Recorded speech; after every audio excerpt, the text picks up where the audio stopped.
We were just wondering, is your house in the middle of the street? Thinking about that. Welcome to the I Am Real Estate Show. You're here with Ray, Sandra, and Danielle, and we really appreciate you spending an hour with us today. Today on our show, we have our designated broker and owner of Indie Realty, Don Geisler. Hello. Thanks for having me on again. Well, of course, we're going to talk. Our show is all about real estate, and we have our designated brokers. We want to talk a little bit more about some things that you might not know about or you haven't heard about, which is called AAR.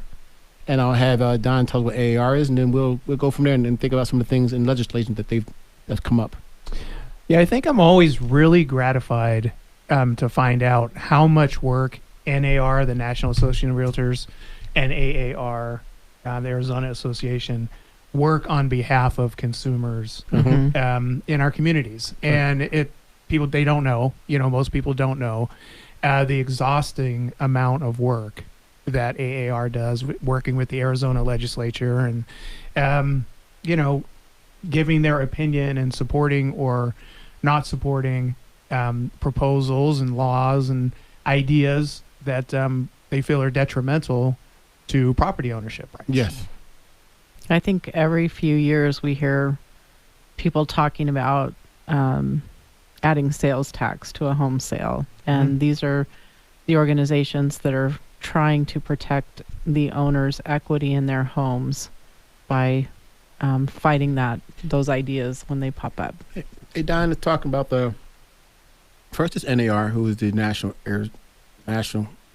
Association of Realtors. Then there's AAR, who is the Arizona Association of Realtors. Then there's TAR. And there's Tucson.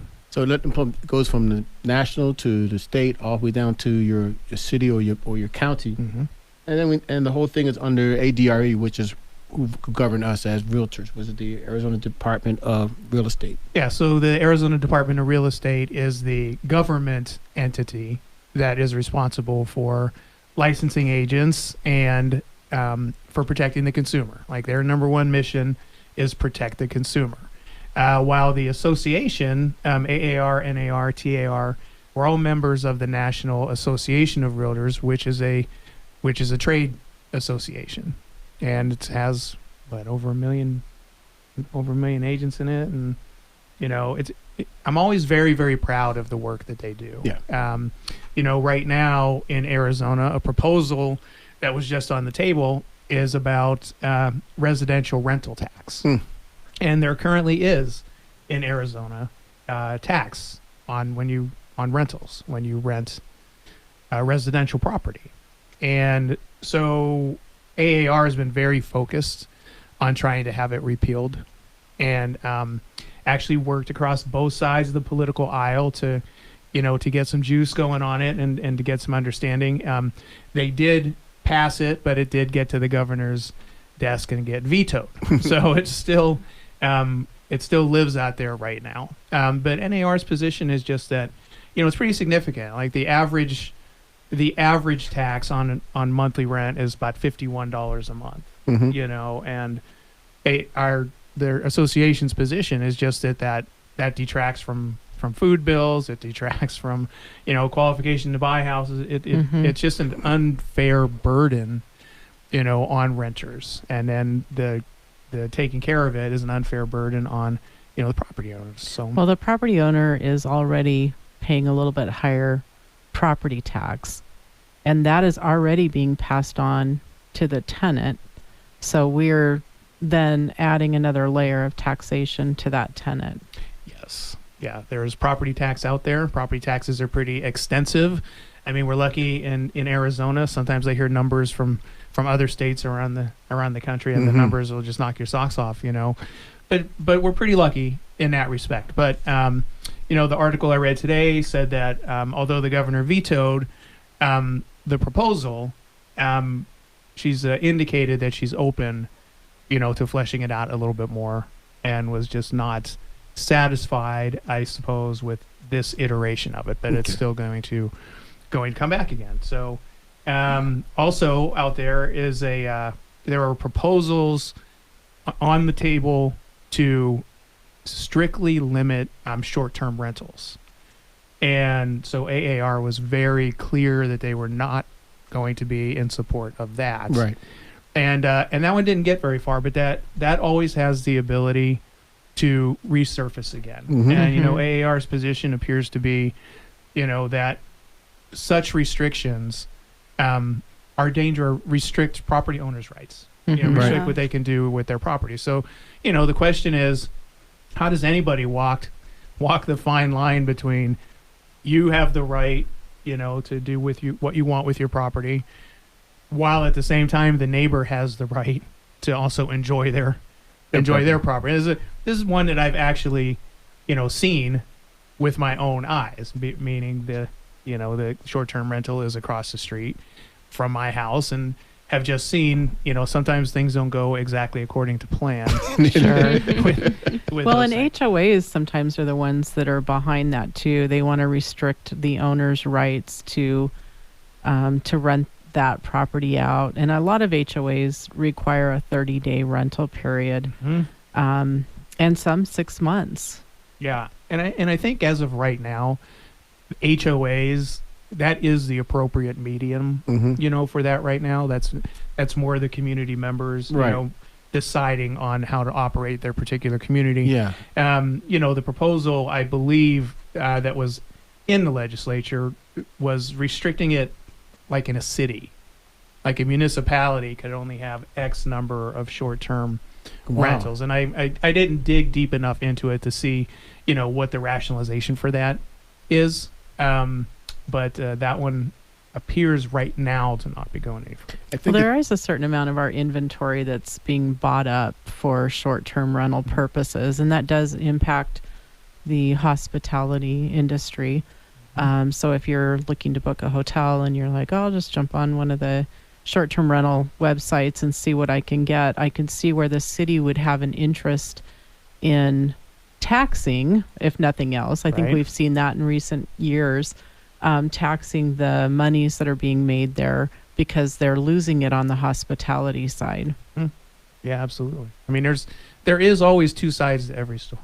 Right. There always is. But I just I would encourage listeners and consumers to really a little bit take a look at the type of work that AAR and TAR and NAR do on behalf of our community. Yeah. we don't see a lot of that, and what I understand is that it's all behind the scenes, and so if it doesn't pass, you don't know anything about it. You didn't know it come forward. It just happened, and the things they've done to help you, you wouldn't even know about it. And I don't know how they get that out to people that, hey, we're here for you. But I think that's what maybe that's for us to do, to remind people. Probably. And there has been in the past proposals on the table for transaction taxes on the sale of real estate. And so, that would be a big number.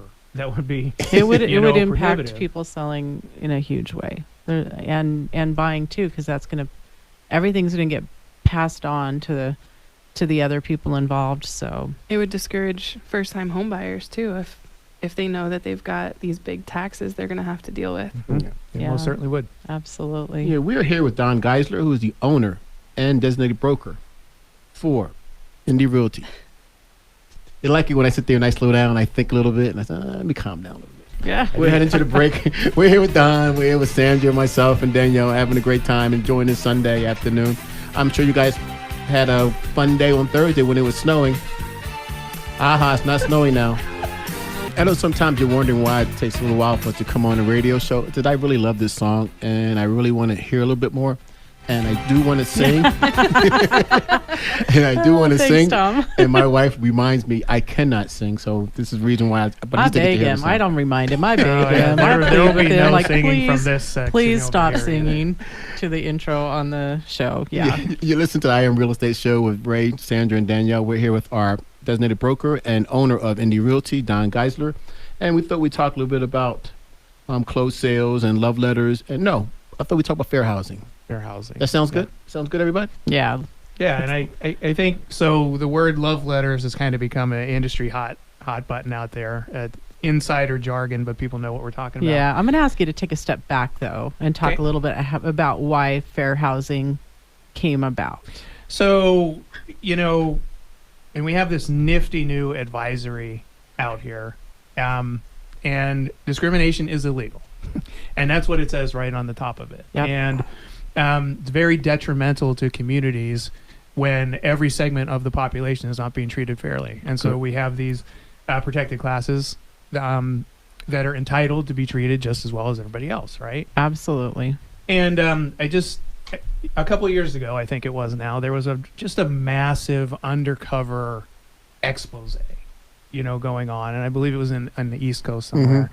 And some real estate professionals really got themselves caught up in saying things that were clearly violations of fair housing law, doing things, behaviors that were, and for the most part, these things happen accidentally. I mean, you have to be smart enough to say, my business practice is not to drive this particular segment of the population to this particular neighborhood. I mean, you probably don't deserve to be in the industry if that's where you're at. And I think sometimes too, it's the client that doesn't understand what fair housing is, who will start down that path, and it's really our job to put a stop to it. Yeah, and so one of the things I like to talk to my agents about, and whenever I have an opportunity to educate people, is one of the best ways to avoid it is make sure that your business practices are always consistent,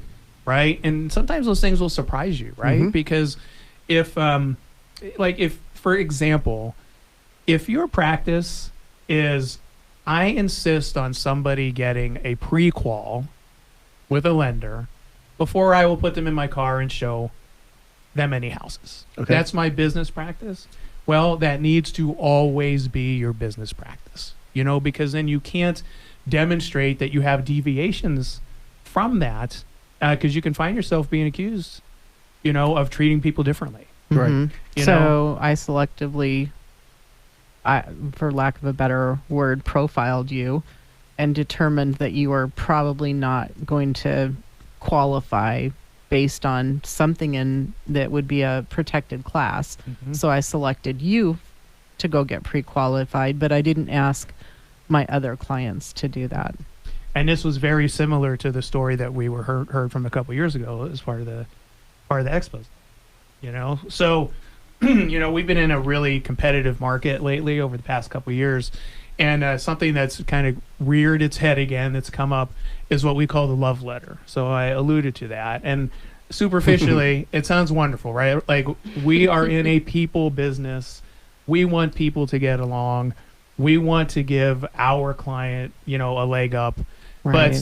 But AAR's position, and the attorney's positions are just don't do it, because once you open up this can of worms that I'm writing this beautiful letter about my client, and it has to do with her, child status, her marital status, her family status, all this stuff to try to win over a seller. And what you've done is you've put everybody in a situation where if that person doesn't get that house, then we legitimately have to question, was there something about this person that caused them to not get the house? So just universally, the love letter is not a really great idea. I had, and when I say things happen innocently, the things that happen innocently is, I was managing over a deal one time, and my agent said she was all excited because they had received the most wonderful love letter that you could imagine from this potential buyer. And they were just so wonderful. And the seller was really impressed. And the seller's answer was, well, I want a letter from everybody now. Oh, no. I want to know about everybody that's coming in the house now. So it's one of those things where people do with the best of intentions, but it's not advised. How much time did they spend? Danielle, you were the most recent one to go through training to get a license. How much time did they spend with you talking about fair housing?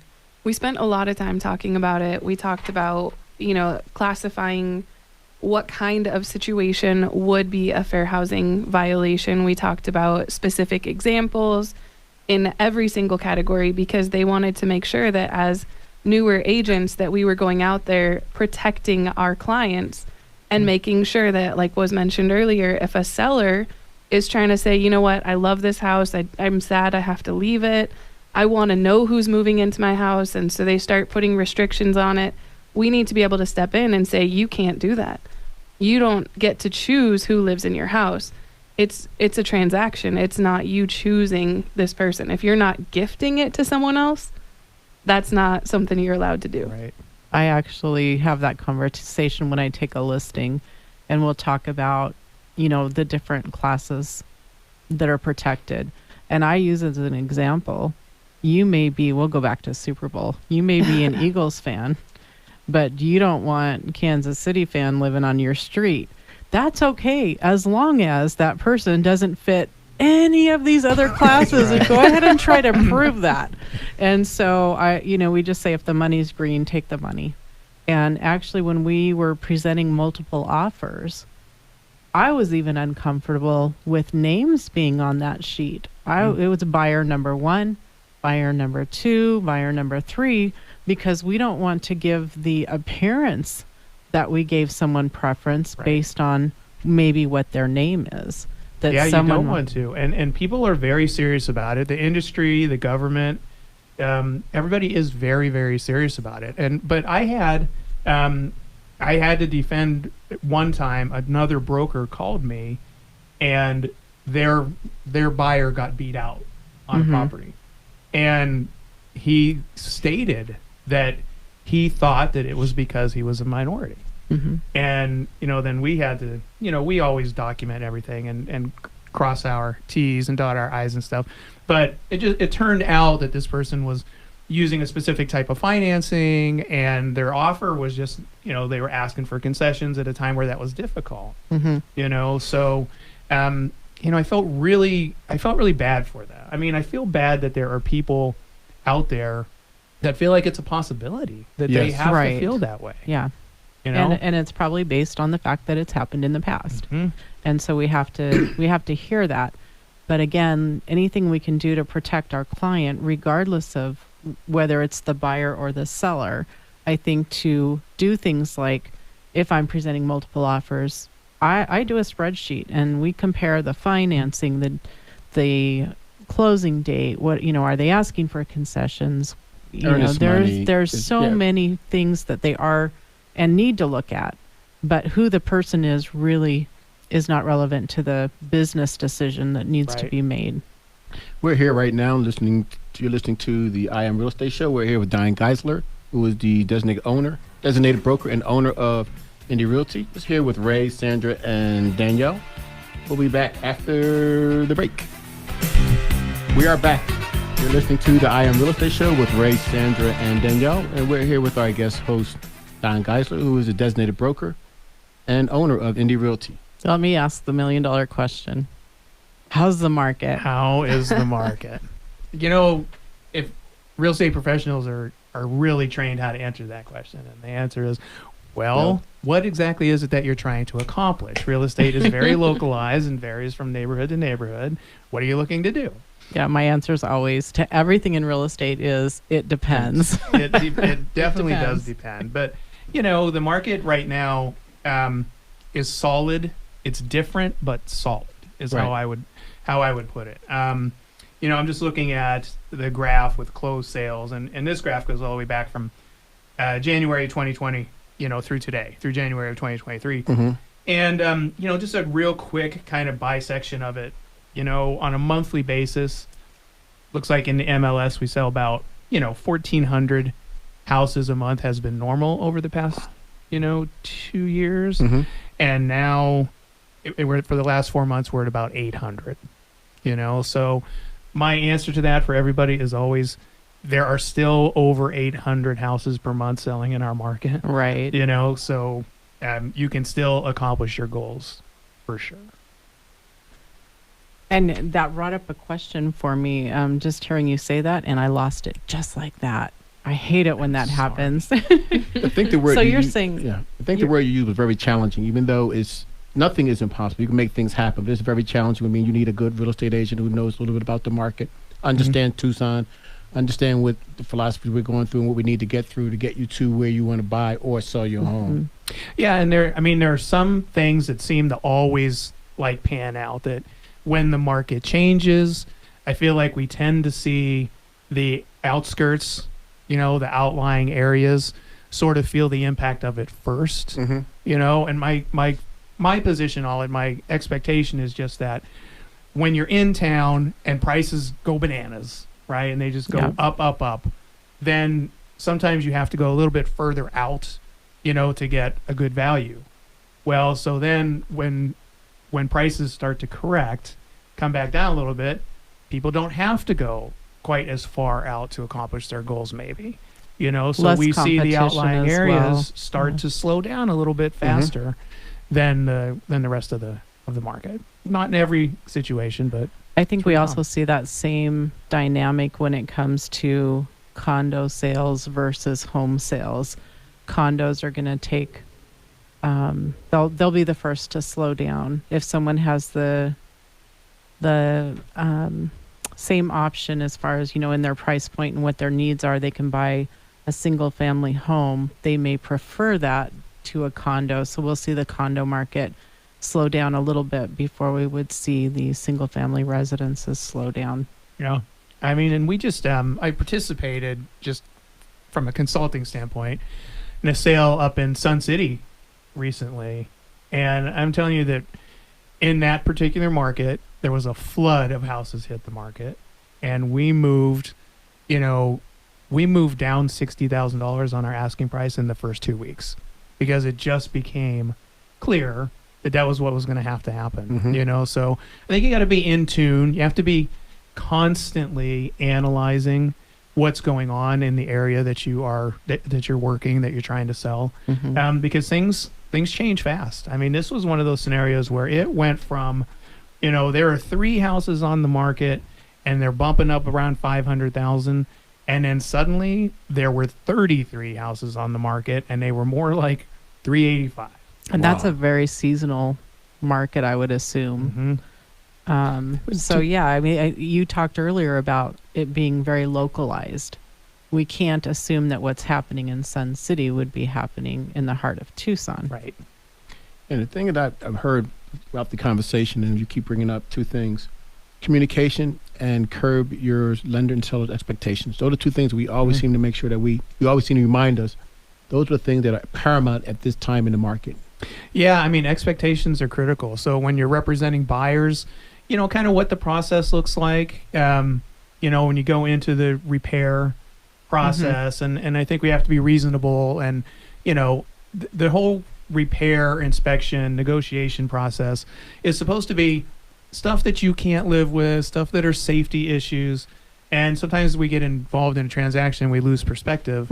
And we ask the seller to kind of rebuild or remodel, Upgrade. remodel the house, upgrade the house. Yes. And then we have to be very, very sensitive to sellers when price is correct. I've always said, and I don't want to sound unsensitive, but I've always said that sellers go through like a grieving process when they are thinking, my house is going to sell for $500,000, and this is what I'm going to do with the money, and this is how this is going to benefit me. And as we start to say, hey, we're going to have to come down, and they're going to have to come down, they really feel it. It's really painful for them. So, I mean, we as professionals have to be able, to talk with people, set those expectations up front, and just understand, you let them know that we will be with them all the way through the transaction. Sandra has a great way of explaining to people about days on market. She has a couple of analogies of when it was good, we can go in on the weekend and tell them, hey, on Monday we can give you 4, 5, 6 offers, but that's not the market we're in now. And people have to understand, it depends on the market, and it depends on the things how things going to go, and how we need to communicate that and curb the expectations of those things. Sandra always talks about the fact is that days on market is important, but it's not the most important thing. It's not the most important thing. And I could, I like to repeat something that I heard from Steve Harney one time. He's a great national speaker, and he said when a market shifts, sometimes you have to go from being competitively priced to being compellingly priced, right? Because you can be competitive with the 30 other houses that aren't selling, or you can be at a price that's just compelling enough that a buyer comes in and sees it as a really great value and tips the scale in that favor. And I think you say that a lot too when you're talking about, houses that are on the market, is that it's every house will sell if it's priced to sell. That's true. And I think that sellers need to understand that it is about condition as well. And so if a buyer needs to come in and add a lot more cash into the sale by doing deferred maintenance items that weren't taken care of, not every buyer has that ability. And so that is going to affect the price and the days on market as well.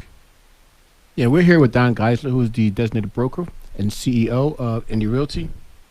If you're looking, and then you're freaking, or if you're ready to buy or sell your home, and if you have any questions concerning real estate, call the Johnson Smith team. I forgot my own name. Hey, Don, tell us how they can reach you as well. Give me a call anytime, 520-869-2376. We are, of course, hiring great quality professionals, and it's a great place to call home. We encourage you to give Don a call. Yes, please do.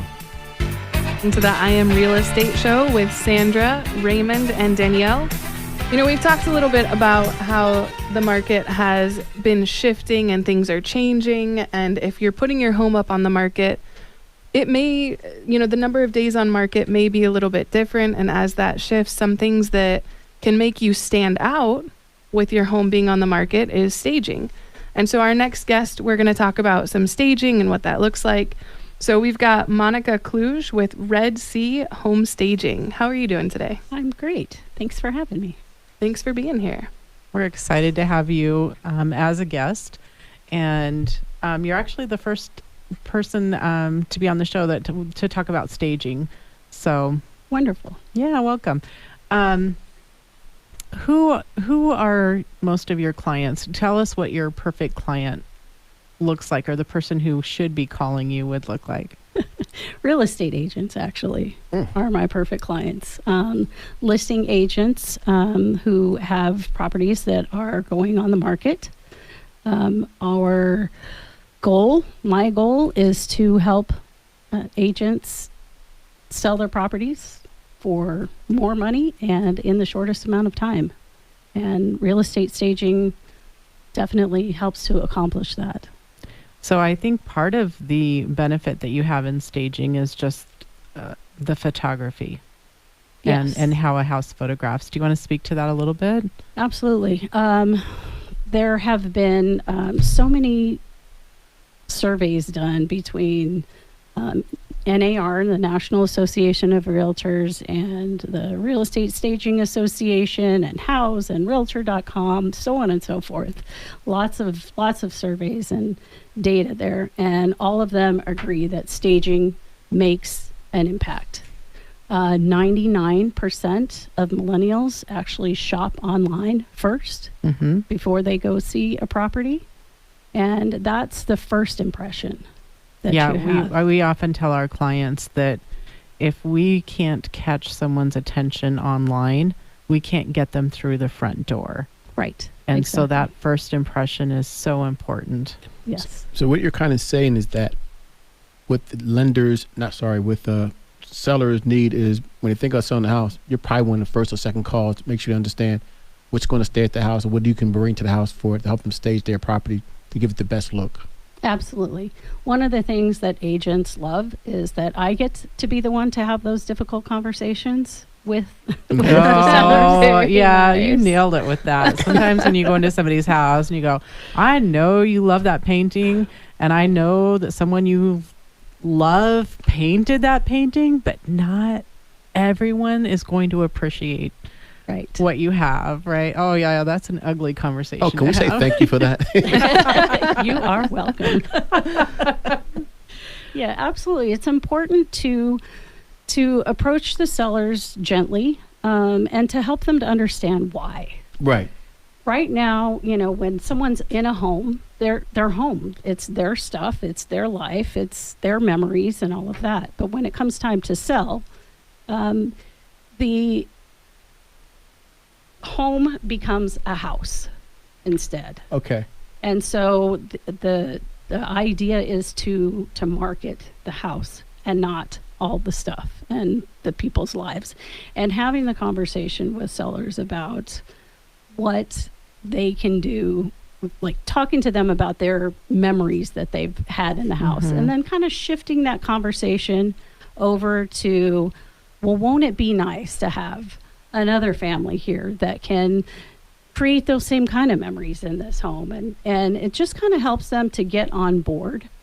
Another thing that I will do with clients is I will take photos of their space as it is and show those to them. And it's amazing to see how they can see those blind spots, those things that they never even saw before. They can see how cluttered the surfaces are and how crunched in the furniture is, and that you don't really see the house. You just see all the stuff. I think I like what you said about changing the philosophy of the fact that it's being your home, and now it's just the house now. And the philosophy has to change. Once that changes, everything else can kind of fall into place. I think that's a great way to bring it about, to get their attitude to change towards what they need to do to sell the home. Right, exactly. I don't think sometimes we understand too the way people feel when they walk in your home for the first time. And I remember a time when one of my son's friends walked in and he's like, "Oh, I love your house. It reminds me of my grandma's." Horrified me. Okay. That's the last thing I wanted to hear was so I got rid of a lot of my antiques and sort of started rethinking the way that I had, the furniture in my house. But I never thought of it like it looked like someone's grandma's house, and we don't understand sometimes that first impression and how important that is when someone walks through the front door. Right. And the thing, there's staging is about science and marketing and art. And the science behind it is that images and smells go through our limbic system. And our limbic system then is the seat of action for making decisions, for adrenaline and all kinds of things. And so when we stage a home, we want to have that, create that emotional connection for buyers. Buyers will stay in a vacant home for 6 minutes. They'll stay in a staged home for 40 minutes. Wow. That's a big phenomenal Yes. statistic. Yes. I wanted to ask you, what is the difference when you're going into a home, whether the home is occupied or vacant? How does that change the service that you provide? So with an occupied staging, I will do a walk and talk, and I'll walk through the property. I'll take photos on my own and then walk through the property with the seller and go over my recommendations, show them what I see in the photos so that they can see it in a different way, and make recommendations for changes in paint color, for removing furniture, for decluttering, and really depersonalizing things. Wow. And making it a place that is more appealing to a wider audience instead of being so personal. I think of it as when you walk into new home construction and you walk into that model home, someone walking through your home may have just walked through model homes, and that's kind of what they expect to see, is something that's very professional and very clean lines, and not, like you mentioned before, the clutter is gone, and they don't necessarily want to see your family photos and stuff. That's a hard thing to tell someone. And you just talked about the fact is, what do you do when you have someone that's occupied? So what do you do when someone come to you that has a vacant home? A vacant home. Yeah. So, with both occupied and vacant, as I'm a licensed real estate agent also, and so I do the research on the demographics of the area and find out, are there families living in the area? Are there singles? Are they retirees? And then I will stage that property according to the style of the house and the lifestyle for that particular area. And then, so with a vacant property, I'll bring in anywhere from $10,000 to $20,000 worth of inventory. Wow. And we'll stage the 4 most important rooms, which is the kitchen, the living room, the dining room, and the master bedroom. Okay. and we'll stage those areas and then lease back those furnishings and decorations for a predetermined amount of time, and it just depends on the market. Okay. You Yeah. said that's a predetermined amount of time, so they're making that decision at the point that they're hiring you. Right. So typically I will do depending on the market, I'll do a 60-day Mhm. lease. And then at the end of that 60 days, we can reevaluate and see, Okay. do we need to just go, for one more, and we'll go month to month, but, Got it. yeah. And I know this is going to be a really tough question to answer because every home is different. But what should someone budget if they have, let's say, just maybe a 2,000 square foot home that is vacant? What range could you give us that they should budget for something like that? Well, it's going to depend on the price point of the Mhm. house, and the area. You always want to stage a little bit above the perceived value for the property.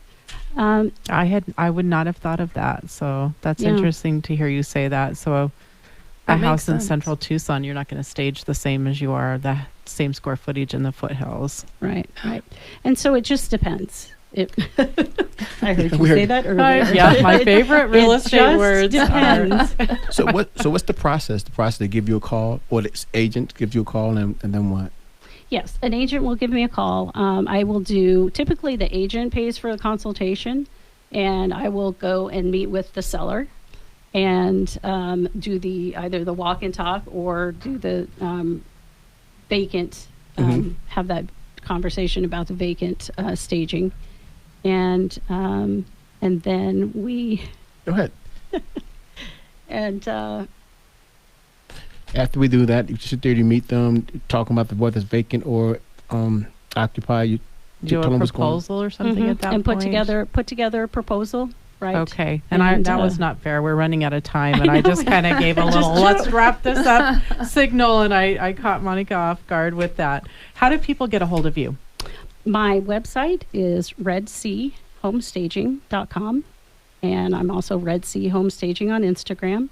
And my phone number is 520-975-2888. Want to give that phone number one more time? Sure, 520-975-2888.